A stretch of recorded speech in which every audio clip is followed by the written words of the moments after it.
Now, I'm sure a lot of you have figured out some of those things, but I almost guarantee that the vast majority of you watching this, and hopefully you stuck through, learned some very new things about Nefaria.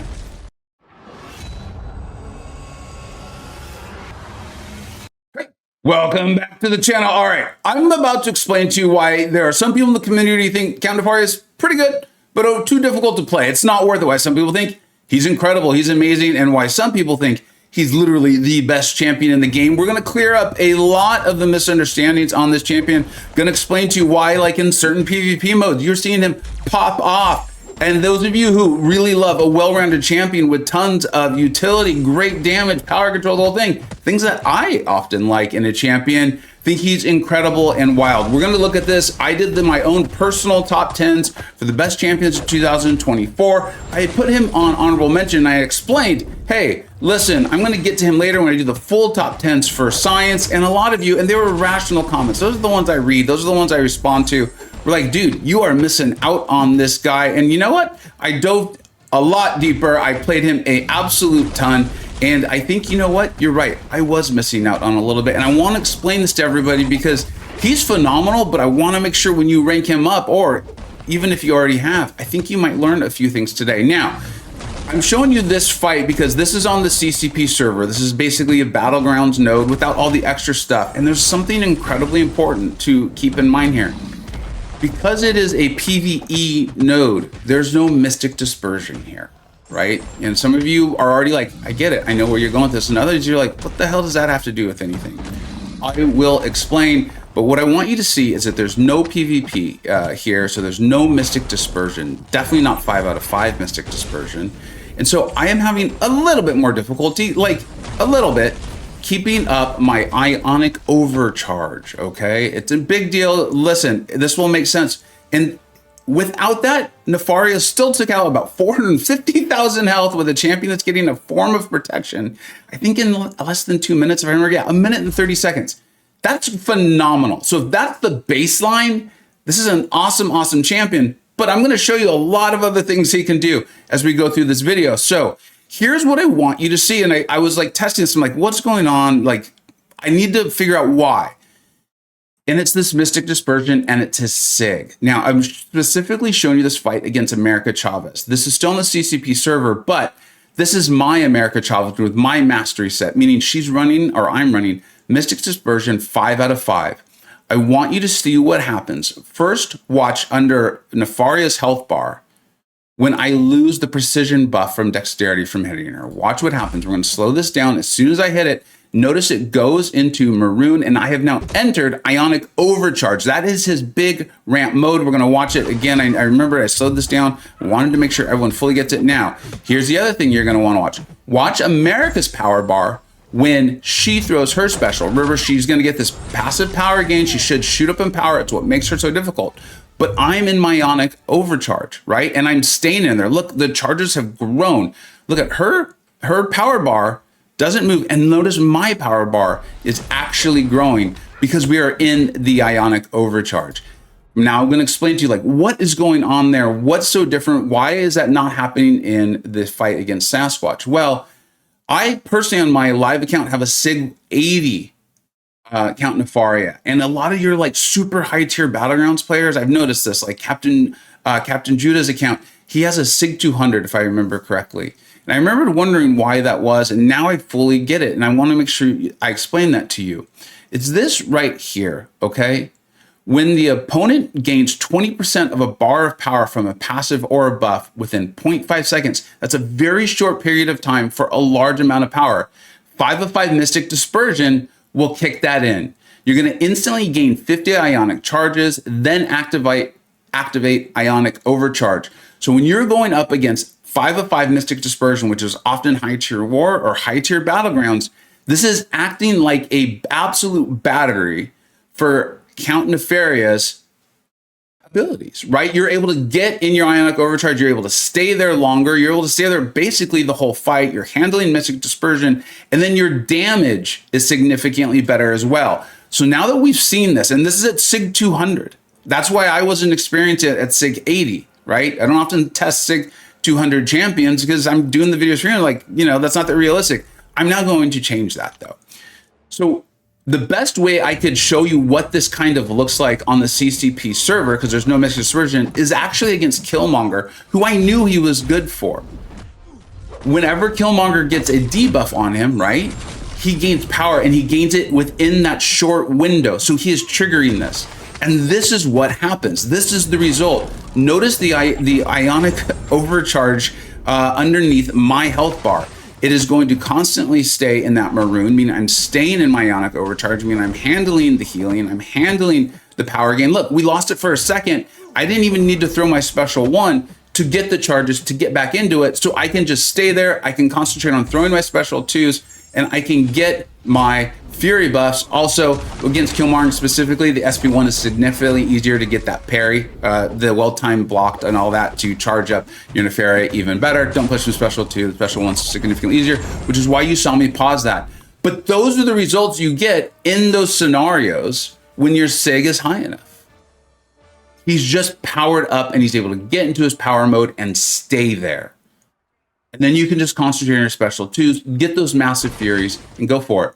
Here's another like kind of fun, really cool interaction. I believe the designer very intentionally did this because when you are in the ionic overcharge, right, you're like reducing the healing and all that stuff. You saw the signature ability. So you can kind of cheese Fury there. It's really awesome. Now, so that means when there's this 5/5 Mystic Dispersion, you have a SIG 200 Nefaria, you're doing PvP modes, he pops off. Well, what about when that's not the scenario? When is he good? Where is he great, right? We know he's got all those resistances and all that stuff. He's a phenomenal utility champion, right? When he's in his ionic overcharge, the opponent's regeneration ability power rates are reduced by 95%, right?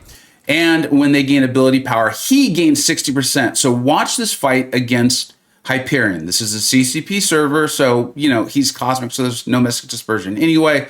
But watch this. Right now, we are not in our ionic overcharge, right? It's not maroon underneath our health bar. And so Hype is gaining his power as he normally does. Fights like this are going to require some setup.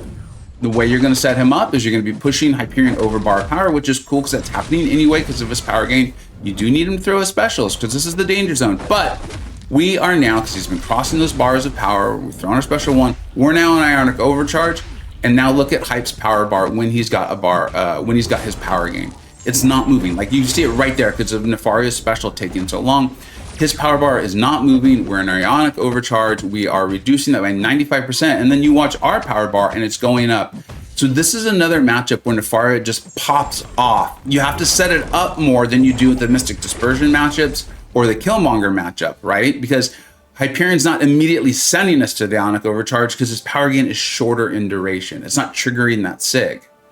So there's lots of fights like that where if the power gain is slow, it's not going to trigger the SIG. But once you get it under control, once you get to your ionic overcharge, you're now cooking with gas and you end up with results like that. Here we are. This is a rank 3 7-star Absorbing Man. Does not exist live in game right now, okay? And so I was like, okay, cool. Now that I'm understanding that better, I'm going to go in. There's no Mystic Dispersion. So keep in mind, Mystic Dispersion would help charge us up better, right? If we've talked about that, I think it's clear.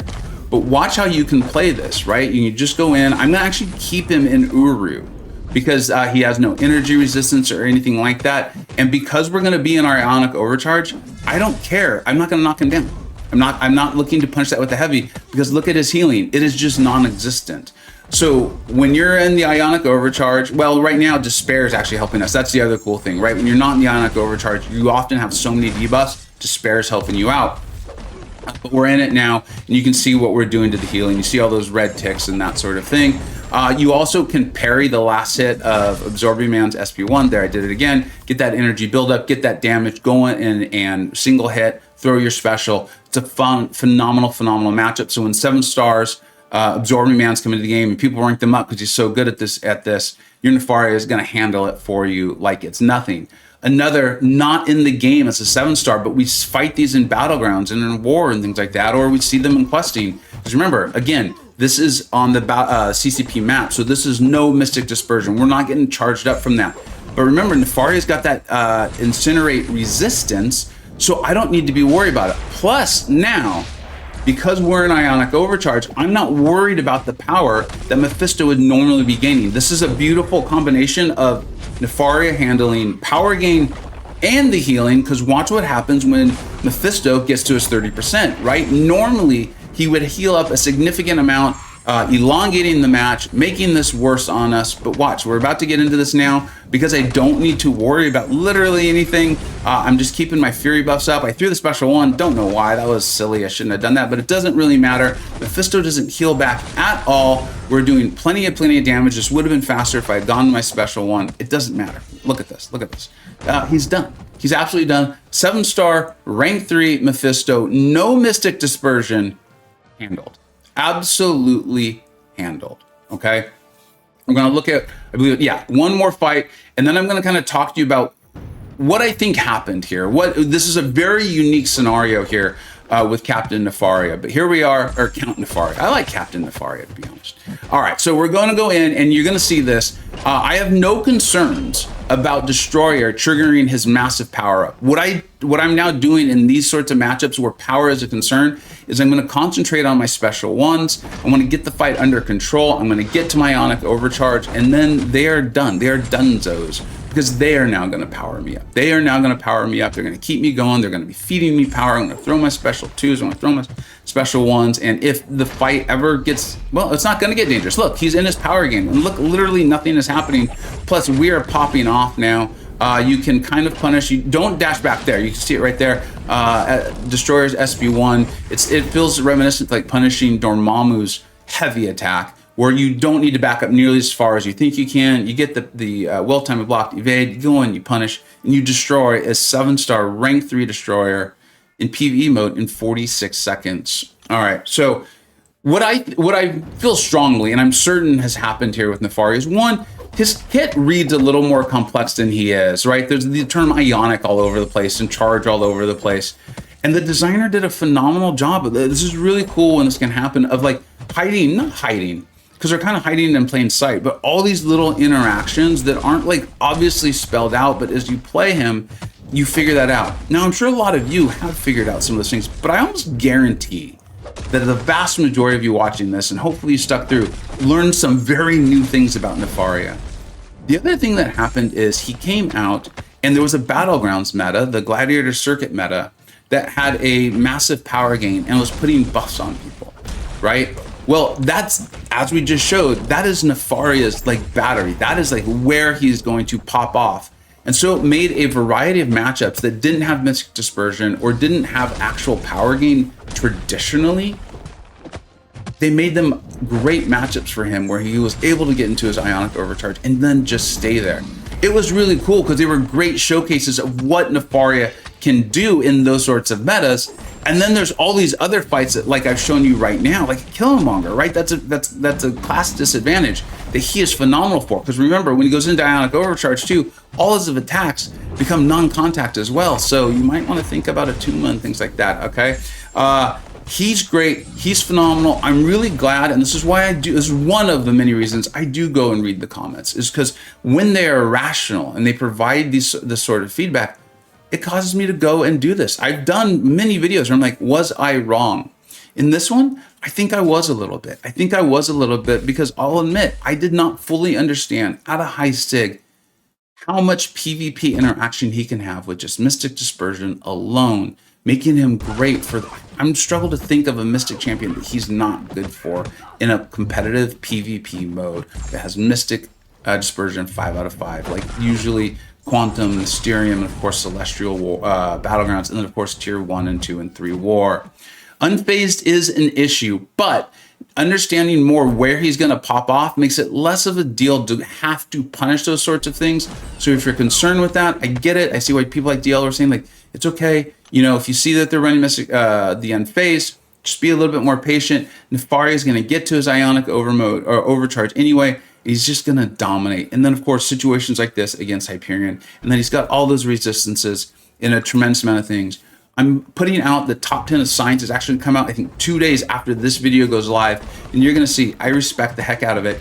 He's just in an incredibly competitive class. If I could do the top 10s of 2024 all over again, he'd probably be in my top 5, somewhere splitting in with all of those mystics that have come out that are all absolutely phenomenal too. He'd be in there. I will admit it. I will was wrong. And I hope you learned a lot from this video, because I know I learned a ton from the hours and hours of testing that I've done over the last few days. Thank you so much for watching. And as always, thank you for those constructive, rational criticism comments. It's one of the things that makes doing YouTube for MCoC so much fun. Thank you so much for watching. Take care.